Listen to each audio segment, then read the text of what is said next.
Hey everyone, thanks for joining us back. Here with a new guest, not Scott this time. We've got Paul from Financial Gravity. Exciting character, does a ton of investing, definitely more the finance guy. I mean, they're all finance guys, but first things first, Paul, how are you? I'm wonderful. Thank you. Oh, that's good. That's good.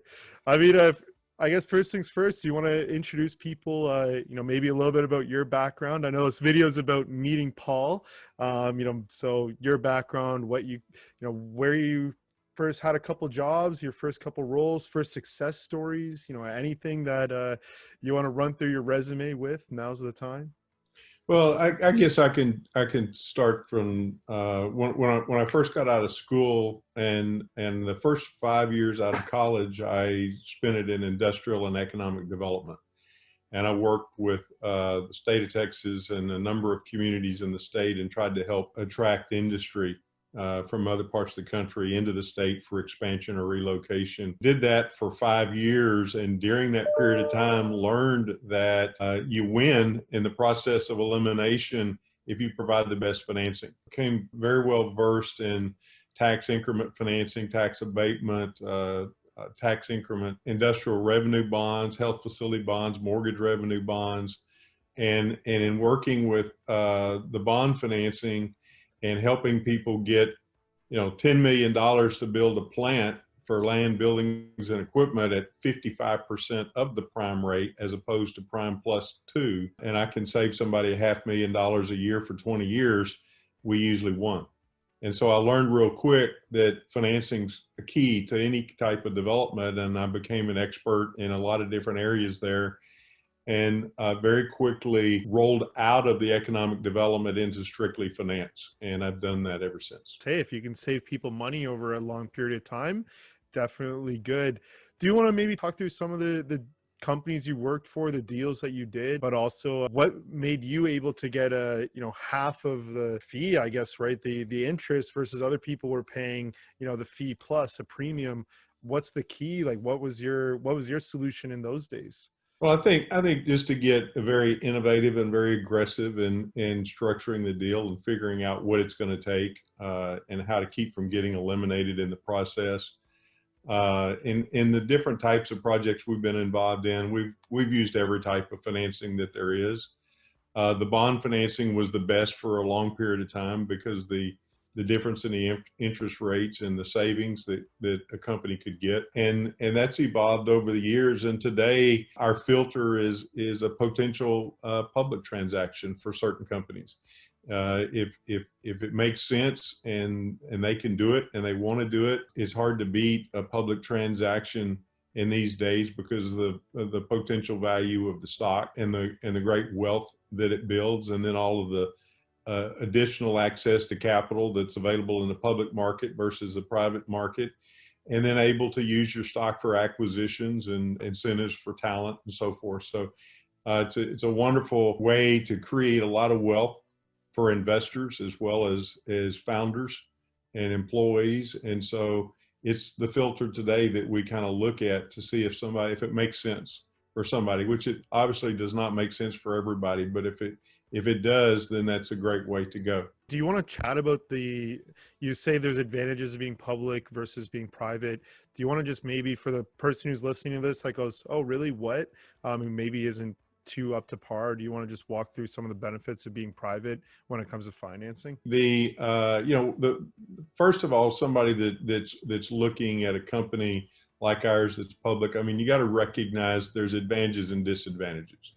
And the disadvantages for somebody having a public company, the top 3 disadvantages, in my opinion, is Sarbanes-Oxley, which makes it criminal if somebody misrepresents their financial condition. So a lot of people don't want to go there. The second is that the cost of compliance, and to be public and having to do audits and have the Securities Council and go through different types of S1 or whatever types of financing somebody may go through, the ongoing cost to stay public, to do a public relations campaign or investor relations campaign and to create a value for your stock is expensive. and you know, companies spend hundreds and hundreds of $1,000s a year, even as a micro cap, and you can spend, you know, millions of dollars a year as a New York Stock Exchange company to continue to be public. So there's a cost. What do you get? And if you spend 150 or $250,000 a year to be public, but you're worth 150 to $250 million in market cap, it might be worth that cost. Another problem of being public is you live in a glass house, and so that anything material has to be reported, and it's hard for a lot of entrepreneurs to learn to be public because a lot of entrepreneurs can't shut up, and what happens is they have things going on in their business, they like to talk about it, and they have to be careful because, you know, it's like if a small company was to give financial projections and then somebody 6 months later calls in and talks to one of the VPs and says, so how you guys doing? And they say, we're ahead of projection. Well, then you have 4 days to file an 8K with the SEC and tell the rest of the world that same information, because that's insider information. And so you have to learn to be public and to be careful because you know, what you share needs to be shared with everyone. And so that's there's reasons not to. The reasons on the flip side of that to be public is you create wealth. A lot of times a company, a private company may be worth 5 times EBITDA, whereas a public company may have a PE, price to earnings ratio of 20, 30, 40 times earnings. So just because there's liquidity to the stock, the same company can be worth so much more as a public company. The other reasons, you create wealth for your investors if they get in at a low rate and you come out and you have a stock price that's significantly higher to that, and you have the liquidity event where you go public and a year from then they can sell their stock, they've got an exit, then that's, you know, that's one of the greatest advantages and the return that we've seen individuals get. The other reason is access to capital while you're going public as well as after you're going public. There's a lot of ways to raise money today with a PIPE or with different groups that's not available in the private marketplace because you have a public stock price that you can raise money against, as opposed to just strictly your financials. And so there's a lot of options in raising capital post-transaction. One of the important things that a company is able to do when they go public, an advantage, is that acquisitions. You can use your stock certificate as your currency to go acquire other assets or go acquire other companies.